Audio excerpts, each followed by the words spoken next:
The Power of Tantra by Dr. Narayan Dutt Shrimali.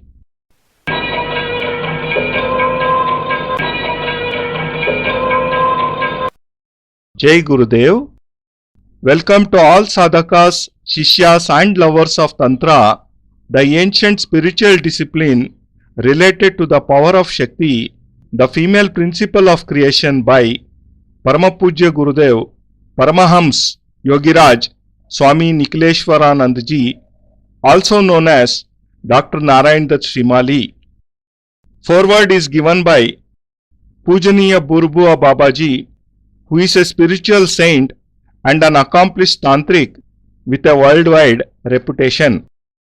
He is highly respected in the spiritual as well as tantric circles. Babaji was the main source of inspiration behind the great tantric convention at Kamakhya, the seat of Kamakhya Devi, the deity of Tantra. His was the greatest contribution in getting together distinguished tantrics and mantrics on one platform for the tantric convention. Introduction and narration is given by Gurubai Yogi Gyananandji, who was a participant and an eyewitness of the tantric convention.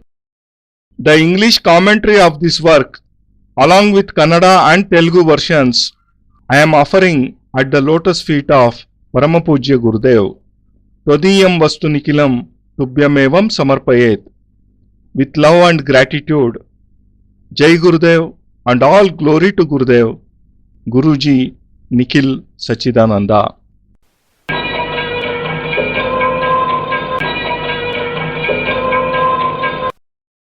Foreword by Pujaniya Burbua Babaji.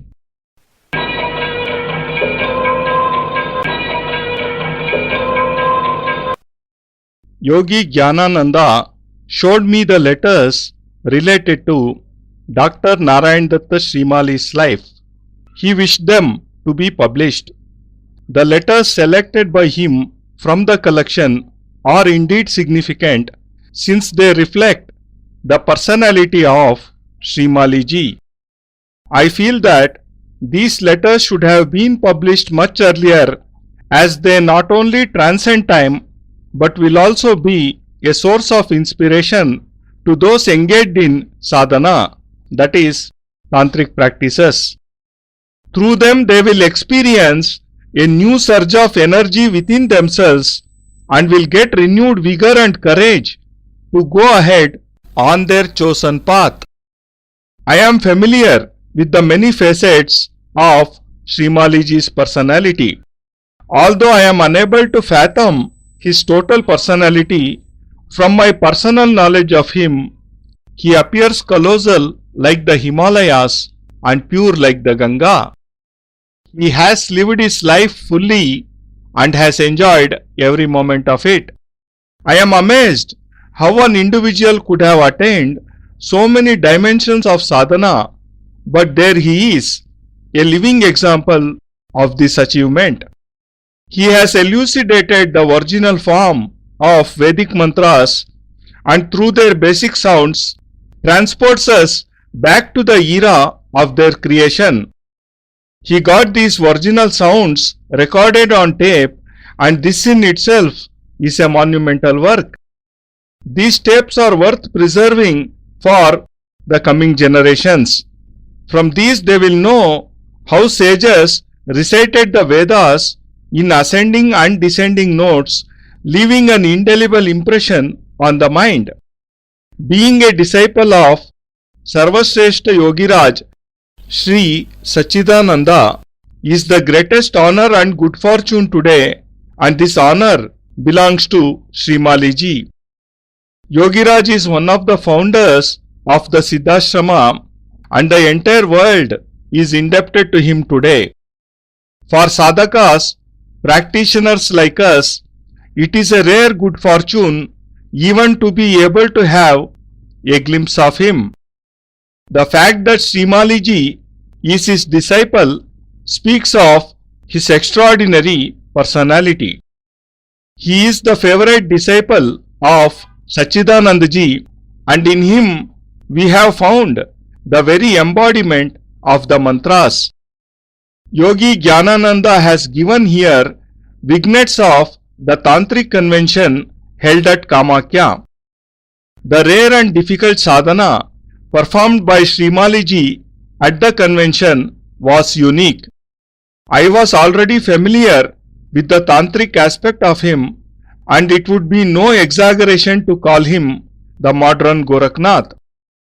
I do not find myself competent enough to write about him. Although I am older in age, one superior in knowledge is Jnanavruddha, ripe in wisdom. I therefore pay my homage to him. The troubles and travails he has gone through in his life are tremendous. He has tried to make every moment of his life meaningful. He has not lived just for the sake of living. In Tantrism, he has been able to come close to persons like Trijata Agori. This is not of little significance. I am aware of Srimaliji's temperament. He is a shy person. He does not like to talk about himself, nor does he like to hear his praises. If, however, these letters do not get published, it would amount to depriving the practitioners of Tantra of something valuable. Along with these letters, others related to rare sadhanas are being published here. From these, one learns that if sadhana is done the proper way, it undoubtedly yields results. Practitioners can benefit from these too. Srimaliji is active even today and is happy bestowing his knowledge on his disciples. This is evident from his letters. My feelings towards him are of humility, and I pray to God to grant him a long family life to enable the society to benefit from him. May he live long and continue to inspire us. Burbua Baba.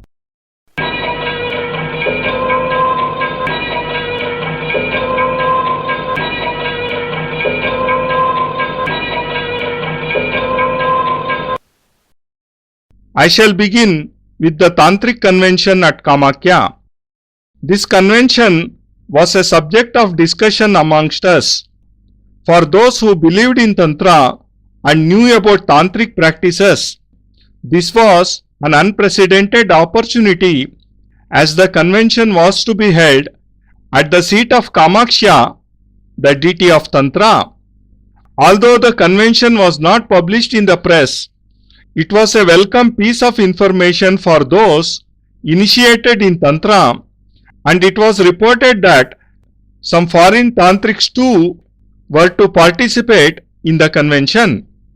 It was said that distinguished Tantrics from all over India would be participating in the convention, but only those who had mastered at least one of the 10 Mahavidyas, great skills, would be permitted to participate.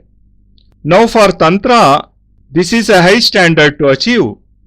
This precondition was laid down so that only very distinguished Tantrics would participate. The organizers did not wish the place to be overcrowded by novices and precious time wasted. This convention was neither a political one nor a social occasion. It was not funded by big businessmen, nor was mere curiosity the motivation. The only objective was to explore the possible contribution that could be made by Tantrics in the changing social conditions and find the ways in which they could benefit the society. Moreover, it was also the intention to find out how many expert Tantrics existed in the country. The media employed to achieve this purpose reached Tantrics and Yogis living in the distant Himalayas. By Tantrics, I do not mean only practicing Tantrics, but also those who had mastered the Mantra Shastra. In other words, this convention was aimed as an interaction between great Mantra Shastris, masters of mantras, and Tantra Shastris, masters of Tantra.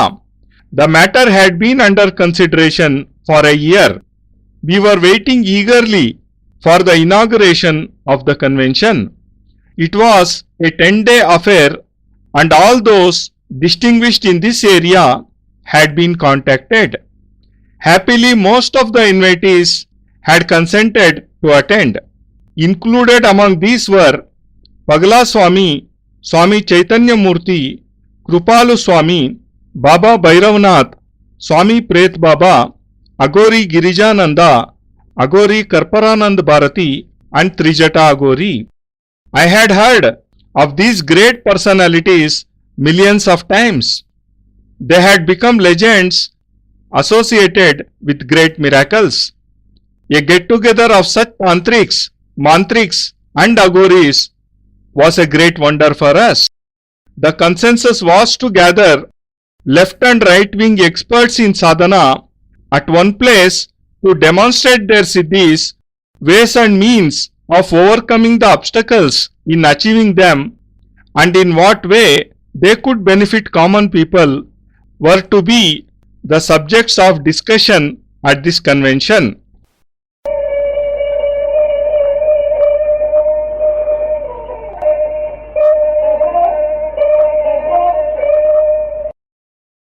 ఓం శ్రీ గురుచరణ కమలేభ్యో నమః. ముందు మాట. ప్రియమైన సాధక సోదర సోదరీమణులకు పరమపూజ్య సద్గురుదేవులు doctor Narayan Dutt Shrimaliji Swami Shri Nikhileshwaranand గారిచే రచింపబడిన పవర్ ఆఫ్ తంత్ర తాంత్రిక్ సిద్ధియా అను పుస్తకం తాంత్రిక జగత్తులో చాలా ప్రసిద్ధికెక్కింది. ఆ పుస్తకాన్ని తెలుగులో అనువదించుటకు చాలా ప్రయత్నాలు జరిగినాయి. కానీ శ్రీ నేడూరి వెంకటరమణమూర్తి గారి ప్రేరణతో శ్రీ జగన్నాథ శాస్త్రి గారు దీనిని తెలుగులో అనువదించి గురుకృపకు పాత్రులైనారు. తంత్రము అనగా క్షుద్రోపాసనగా భావించే సాధకులకు ఇదో కనువిప్పు. తంత్రశాస్త్రం ఈ కలియుగంలో లోక కళ్యాణార్థం ఎంతటి ఉపయోగాన్ని సంతరించుకున్నదో, దాని ప్రాముఖ్యము ఏమిటో ఈ పుస్తకం చదివిన వారికి అర్థమవుతుంది. డాక్టర్ నారాయణ దత్త శ్రీమాలి స్వామి శ్రీ నిఖిలేశ్వరానందజీ సాన్నిహిత్యాన్ని, గురోపదేశాన్ని పొందినవాడికి ఈ గ్రంథం గురించి పొగడ్తలు చెప్పేదానికంటే పాఠకులు చదివి ఈ అనుభవ రసాన్ని ఆస్వాదించి వారి అనుభవాలను నాతో పంచుకుంటారని ఆశిస్తూ, సరియైన తంత్ర మార్గాన్ని గురుమార్గ దర్శకత్వంలో ఆచరిస్తూ స్వకల్యాణం లోక కళ్యాణం పొందగలరని ఆశీర్వదిస్తూ జై గురుదేవ్ అంటాను. మీరు అనండి. మీ డాక్టర్ అనిల్ కుమార్ జోషి.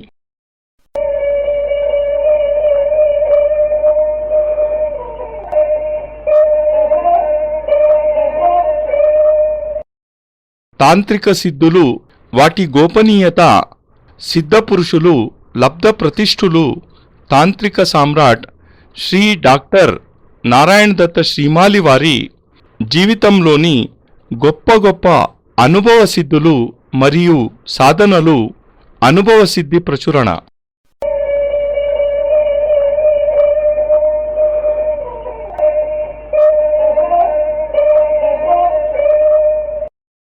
తాంత్రిక సిద్ధులు మానవ కళ్యాణానికి ఎప్పుడు ఉపయోగపడతాయో, ఎప్పుడు ఈ మంత్రాలు మనిషి జీవితాన్ని సుఖసంపన్నం చేస్తాయో, ఎప్పుడు యంత్రాలు వ్యక్తిని బాధరహితంగా, ఆరోగ్యంగా, సుఖంగా, సంతోషంగా ఉంచగలుగుతాయో, అప్పుడు నిజంగానే తాంత్రిక శక్తులు కూడా కాలం అందించిన వరదానాలు, కళ్యాణ కారకాలు అవుతాయి. ఈ పుస్తకంలో మన సమకాలీన యుగపురుషుడు వీటిని నిరూపించి చూపించారు.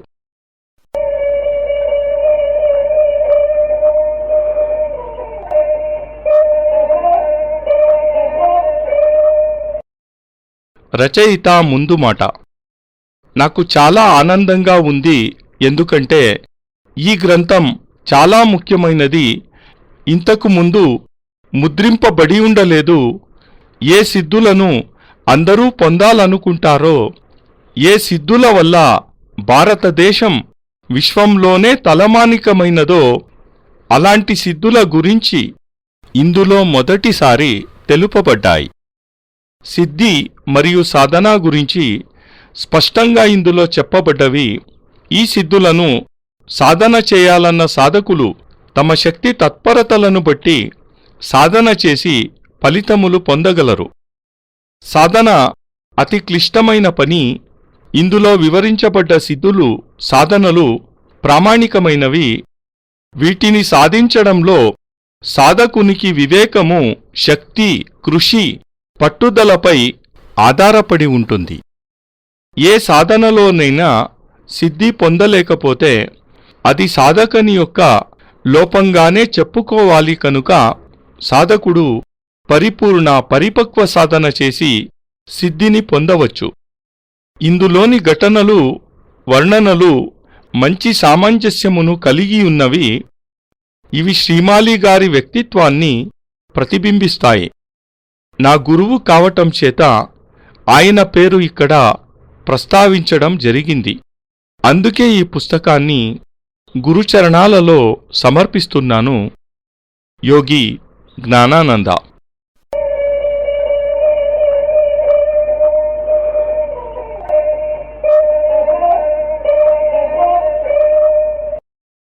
ఈ గ్రంథాన్ని ఇచ్చి అనువాదానికి ప్రోత్సహించి గురుసేవ కల్పించిన నేడూరి రమణమూర్తి గారికి, శ్రీ నారాయణదత్త శ్రీమాలి గురుచరణాలకు నా కృతజ్ఞతాభినందనలతో ఈ అనువాదం. జగన్నాథ శాస్త్రి.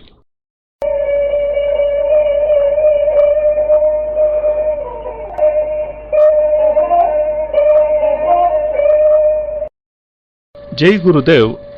ಪರಮಪೂಜ್ಯ ಗುರುದೇವ್ ನಿಖಿಲೇಶ್ವರಾನಂದರ ಆಂಧ್ರದ ಶಿಷ್ಯರು ಹಾಗೂ ತೆಲುಗು ಭಾಷೆ ಬಲ್ಲಂತಹ ಎಲ್ಲ ಸಾಧಕರು, ಗುರುಬಾಯಿಗಳಿಗೂ ಹೃತ್ಪೂರ್ವಕ ವಂದನೆಗಳು. ಪರಮಪೂಜ್ಯ ಗುರುದೇವರ ದಿವ್ಯ ಸಂದೇಶವನ್ನು ತೆಲುಗು ಭಾಷೆಯಲ್ಲಿ ನೀಡಲು ನಾನು ಮಾಡುತ್ತಿರುವ ಈ ಕಿರು ಪ್ರಯತ್ನಕ್ಕೆ ಸಮ್ಮತಿ ಹಾಗೂ ಸಹಕಾರ ನೀಡಿ ಪ್ರೋತ್ಸಾಹಿಸುತ್ತಿರುವ ಪರಮಪೂಜ್ಯ ಗುರುದೇವರ ಅಚ್ಚುಮೆಚ್ಚಿನ ಶಿಷ್ಯರಾದ ಬ್ರಹ್ಮರ್ಷಿ ಪೂಜ್ಯ ಶ್ರೀ ಅನಿಲ್ ಕುಮಾರ್ ಜೋಶಿಜಿಯವರಿಗೆ ಹೃತ್ಪೂರ್ವಕ ಅನಂತಾನಂತ ವಂದನೆಗಳನ್ನು ಸಲ್ಲಿಸುತ್ತಿದ್ದೇನೆ. ಪೂಜ್ಯ ಶ್ರೀ ಗುರೂಜಿ ಅನಿಲ್ ಜೋಶಿಜಿಯವರ ಆಪ್ತ ಶಿಷ್ಯರಾದ ವೆಂಕಟರಮಣ ಮೂರ್ತಿಜಿಯವರ ಸ್ನೇಹಪೂರ್ವಕ ಸಹಕಾರ ಮತ್ತು ಪ್ರೋತ್ಸಾಹಕ್ಕೆ ನಾನು ಚಿರಋಣಿಯಾಗಿದ್ದೇನೆ. ಪರಮಪೂಜ್ಯ ಗುರುದೇವರ ದಿವ್ಯ ಸಂದೇಶದಿಂದ ಪ್ರತಿಯೊಬ್ಬರ ಹೃದಯದಲ್ಲಿಯೂ ಜ್ಞಾನಜ್ಯೋತಿ ಬೆಳಗುವಂತಾಗಲಿ. ಸದ್ಗುರುದೇವರ ಅನನ್ಯ ಕೃಪಾ ಕಟಾಕ್ಷಕ್ಕೆ ಪ್ರತಿಯೊಬ್ಬರೂ ಪಾತ್ರರಾಗಲಿ ಎಂಬ ಹೃತ್ಪೂರ್ವಕ ಪ್ರಾರ್ಥನೆಯೊಂದಿಗೆ ಗುರೂಜಿ ನಿಖಿಲ್ ಸಚ್ಚಿದಾನಂದ.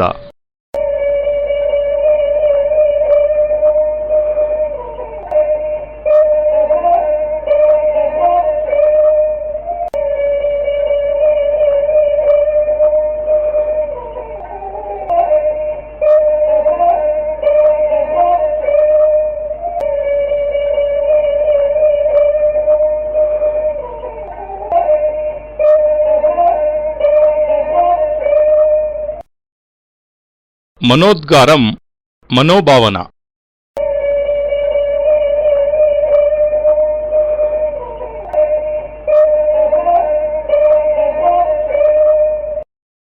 కామాక్ష తాంత్రిక సమ్మేళనంతో విషయాన్ని ప్రారంభిస్తాను. ఈ సమ్మేళనంలో మా మధ్య చాలా చర్చోపచర్చలు జరిగాయి. ముఖ్యంగా తంత్రాన్ని నమ్మేవారు, తాంత్రిక క్రియలు తెలిసినవారు, అలాంటి వారికి ఇది ఒక అద్భుతము, అపూర్వము అయిన అవకాశం. ఎందుకంటే తాంత్రిక ఆరాధ్య దేవత కామాక్ష స్థానంలో ఈ తాంత్రిక సమ్మేళనం జరుగుతున్నది. దీని గురించి ఏ పత్రికలు రాయవు. కానీ తంత్రం గురించి తెలుసుకోవాలన్న వారికి ఇది అనుకూలమైన సమాచారం. ఇందులో భారతదేశానికి సంబంధించిన వారే కాదు, విదేశీ తాంత్రికులు కూడా పాలు పంచుకున్నారు అనే విషయం కూడా తెలిసింది. నే విన్న వేరొక విషయం ఏమిటంటే, భారతదేశంలో విశిష్ట తాంత్రికులందరూ వస్తూ ఉన్నారని. వారు కూడా ఇందులో పాలు పంచుకోవాలి అంటే వారు దశమహావిద్యలలో ఒక్క విద్యలోనైనా సిద్ధిని పొంది ఉండాలి. అలా ఉండటం ముఖ్య విషయం. ఇలా ఎందుకు పెట్టారంటే, సామాన్య తాంత్రికులు తమ వృథా ప్రసంగాలతో సమయాన్ని నష్టపరచకుండా ఉండటానికి.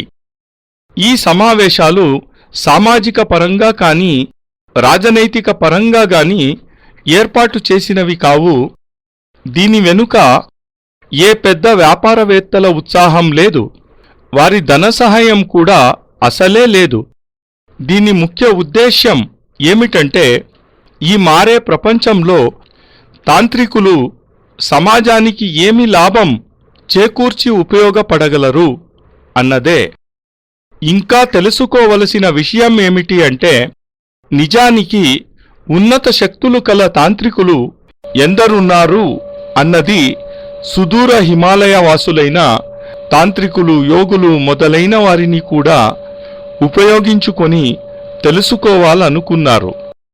ఇందులో తాంత్రికత అంటే తాంత్రికమే కాదు, మంత్రశాస్త్రం తెలిసిన వారు కూడా అని అర్థం. అంటే ఈ సమావేశానికి మంత్రతంత్ర శాస్త్రజ్ఞులను అందరినీ పిలిచి చర్చోపచర్చలు జరపాలి అన్నది ముఖ్య ఉద్దేశ్యం. మేమందరం సంవత్సర కాలం నుండి దీనిని గురించి ఉత్సాహంగా పాలు పంచుకుంటున్నాం.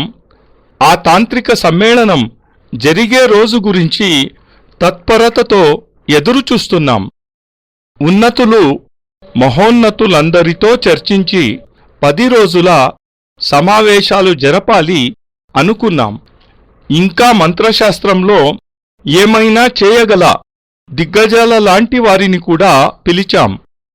వారు ఈ శాస్త్రంలో ఎంతో పరిశ్రమించారు. ఎన్నో విషయాలను గురించి అధ్యయనం చేసి ఫలితాలను సాధించారు కూడా. ఎలాంటి వారిని పిలిచారంటే, ఈ సాధనలో తమ జీవిత అధికాధిక భాగాన్ని వెచ్చించిన వారే. ఆనందింపదగ్గ విషయం ఏమిటి అంటే, మంత్రతంత్రవేత్తలందరూ ఇందులో పాలు పంచుకోవటానికి అంగీకరించారు. వారిలో పాగల్ బాబా, స్వామి చైతన్యమూర్తి, కృపాలు స్వామీజీ, బాబా భైరవనాథ్, స్వామి ప్రేత్ బాబా, అఘోరీ గిరిజానంద, అఘోరీ కల్పనానంద భారతి, త్రిజటా అఘోరీ, ఇలా ఎందరో మహాత్ములు. వీరి అందరి గురించి లక్షల కోట్ల సార్లు విని ఉన్నాను. వీరితో ఆశ్చర్యకరమైన ఎన్నో కథలు దాగి ఉన్నాయి. వీరికి ఎన్నో గొప్ప గొప్ప సిద్ధులు వశీభూతమై ఉన్నాయి.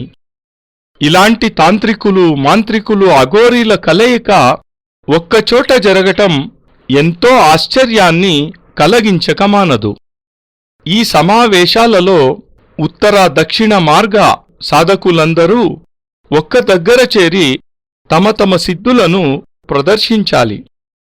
ఈ సిద్ధులను పొందేందుకు చేసే సాధనలో వచ్చే ఆటంకాలు ఏమిటి, వాటిని ఎదుర్కోవడం ఎలా, ఈ సాధనలను, సిద్ధులను సామాన్యులకు అందించడం ఎలా అని నిర్ణయించి నిరూపించాలన్నదే ఈ సమావేశాల ముఖ్య ఉద్దేశ్యం.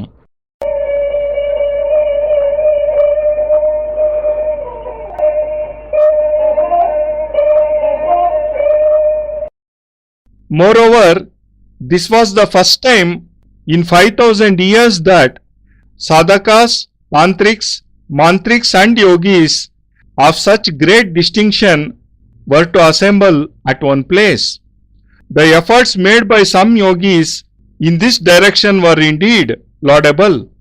It was only due to their efforts that the impossible had been achieved. Yogis in remote spots in the Himalayas could be approached and persuaded to attend the convention. Efforts were made not to over-publicize this convention and to keep away onlookers and curious spectators from thronging the place. This could have led to chaos, and the very objective of the convention would have been defeated. Moreover, the sadhakas had to be assured that they would not be expected to appear before common people and demonstrate their siddhis. They were right in their own way, and it was only proper that the dignity of this extraordinary gathering was maintained and the prestige of the distinguished participants suffered in no way. For the last 20 years, I have been trying to penetrate into the realm of Tantra, and I have been able to master Tara Vidya, which is one of the 10 great skills in Tantra. I have experimented this with success and had gone up in my own estimation. Frankly, I had overestimated myself. But after participating in this convention, I realized how little I knew and that I was nowhere when compared to the great accomplishments of the participating sadhakas. I am not even worth a particle of dust. I cannot reach their heights even if I learnt at their feet for hundreds of years. I was permitted to attend the convention only after I had gone through difficult tests in Tara Sadhana. I learnt in this convention what I had not in 20 years. It was perhaps a reward for some good deeds I might have done in my present and past lives. If Tantra and Mantra still exist in this country today, it is only because of some of the great sadhakas.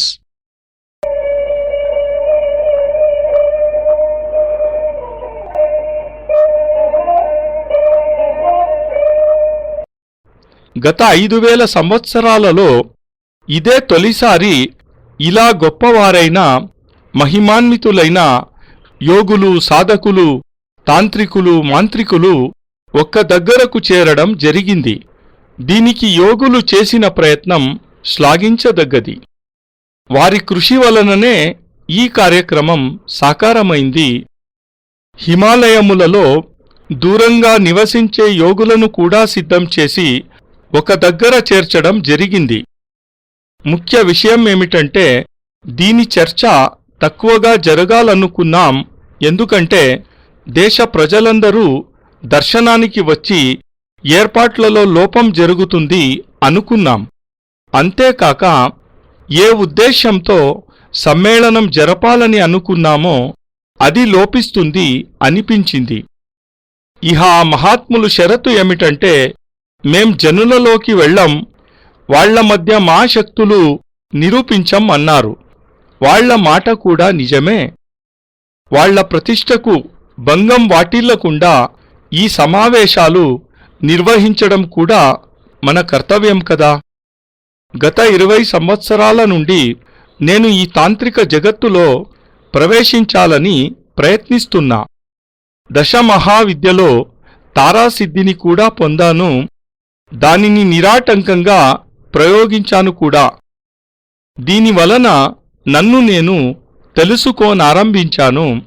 నిజం చెప్పాలంటే నన్ను నేను బాగా తెలుసుకున్నాను.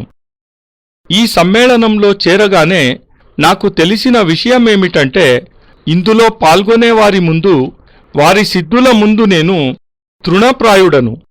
నా గొప్పతనం వీరి ముందు ధూళికణంతో సమానం. 100 సంవత్సరాలు నేను వాళ్ల పాదాల వద్ద శ్రమించి జ్ఞానాన్ని అర్చించినా అది తక్కువే అవుతుంది. తారా సాధన మీద కఠిన పరీక్షలను ఎదుర్కొన్నాకనే నాకు ఈ సమావేశాలలో పాలు పంచుకునే అనుమతి లభించింది. గత 20 సంవత్సరాలలో తెలుసుకోలేనివి ఈ సమావేశాలలో తెలుసుకోగలనని అనిపించింది. నా పూర్వజన్మ ఇహజన్మ ఫలితమే కాబోలు ఈ సమావేశాలలో పాలు పంచుకునే అధికారం లభించింది. ఈ సమ్మేళనం నా తరంలో జరగడం, దానిని నేను నా కనులతో దర్శించడం నా పుణ్యాల ఫలం కాబోలు నేను అలాంటి మహనీయులను దర్శించగలిగాను. అలాంటి వారి దర్శనం సామాన్య మానవులకు దుర్లభం. ఈ దేశంలో తంత్రమంత్రాలు జీవించి ఉన్నాయంటే కారణం ఈ విశిష్ట సాధకుల ఫలితమే. వీరంతా సాధకులు కాదు, తంత్రాల మంత్రాల యొక్క సాక్షాత్ స్వరూపాలు.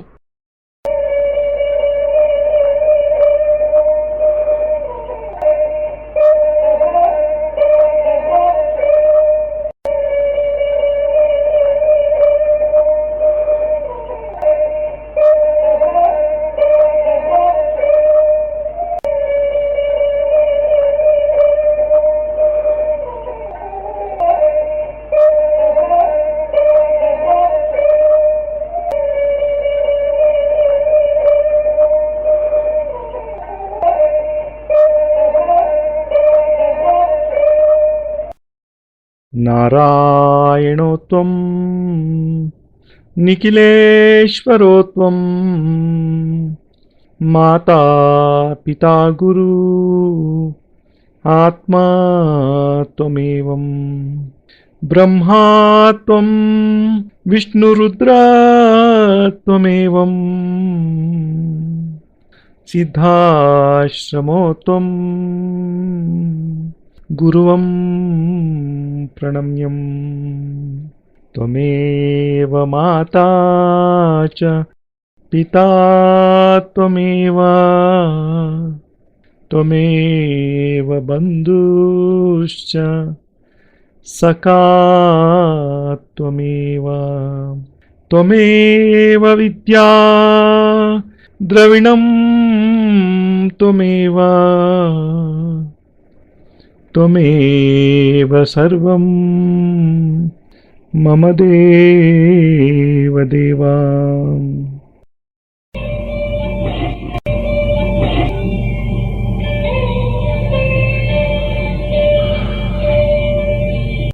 త్వదీయం వస్తు నిఖిలం తుభ్యమేవం సమర్పయేత్. జై గురుదేవ్.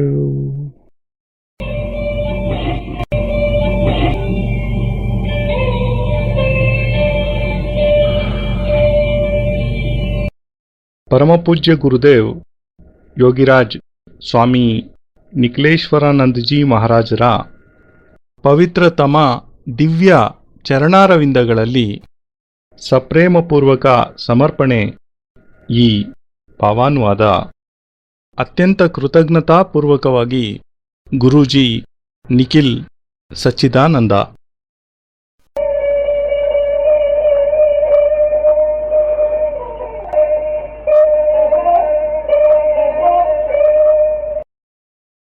ಜೈ ಗುರುದೇವ್.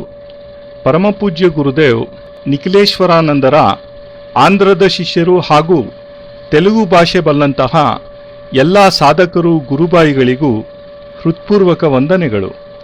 ಪರಮಪೂಜ್ಯ ಗುರುದೇವರ ದಿವ್ಯ ಸಂದೇಶವನ್ನು ತೆಲುಗು ಭಾಷೆಯಲ್ಲಿ ನೀಡಲು ಕನ್ನಡಿಗನಾದ ನಾನು ಮಾಡುತ್ತಿರುವ ಈ ಕಿರು ಪ್ರಯತ್ನಕ್ಕೆ ಸಮ್ಮತಿ ಹಾಗೂ ಸಹಕಾರ ನೀಡಿ ಪ್ರೋತ್ಸಾಹಿಸುತ್ತಿರುವ ಪರಮಪೂಜ್ಯ ಗುರುದೇವರ ಅಚ್ಚುಮೆಚ್ಚಿನ ಶಿಷ್ಯರಾದ ಬ್ರಹ್ಮರ್ಷಿ ಪೂಜ್ಯ ಶ್ರೀ ಅನಿಲ್ ಕುಮಾರ್ ಜೋಶಿಜಿಯವರಿಗೆ ಹೃತ್ಪೂರ್ವಕ ಅನಂತಾನಂತ ವಂದನೆಗಳನ್ನು ಸಲ್ಲಿಸುತ್ತಿದ್ದೇನೆ. ಪೂಜ್ಯ ಶ್ರೀ ಗುರೂಜಿ ಅನಿಲ್ ಜೋಶಿಜಿಯವರ ಆಪ್ತ ಶಿಷ್ಯರಾದ ವೆಂಕಟರಮಣ ಮೂರ್ತಿಜಿಯವರ ಸ್ನೇಹಪೂರ್ವಕ ಸಹಕಾರ ಮತ್ತು ಪ್ರೋತ್ಸಾಹಕ್ಕೆ ನಾನು ಚಿರಋಣಿಯಾಗಿದ್ದೇನೆ. ಪರಮಪೂಜ್ಯ ಗುರುದೇವರ ದಿವ್ಯ ಸಂದೇಶದಿಂದ ಪ್ರತಿಯೊಬ್ಬರ ಹೃದಯದಲ್ಲಿಯೂ ಜ್ಞಾನಜ್ಯೋತಿ ಬೆಳಗುವಂತಾಗಲಿ. ಸದ್ಗುರುದೇವರ ಅನನ್ಯ ಕೃಪಾ ಕಟಾಕ್ಷಕ್ಕೆ ಪ್ರತಿಯೊಬ್ಬರೂ ಪಾತ್ರರಾಗಲಿ ಎಂಬ ಹೃತ್ಪೂರ್ವಕ ಪ್ರಾರ್ಥನೆಯೊಂದಿಗೆ ಗುರೂಜಿ ನಿಖಿಲ್ ಸಚ್ಚಿದಾನಂದ.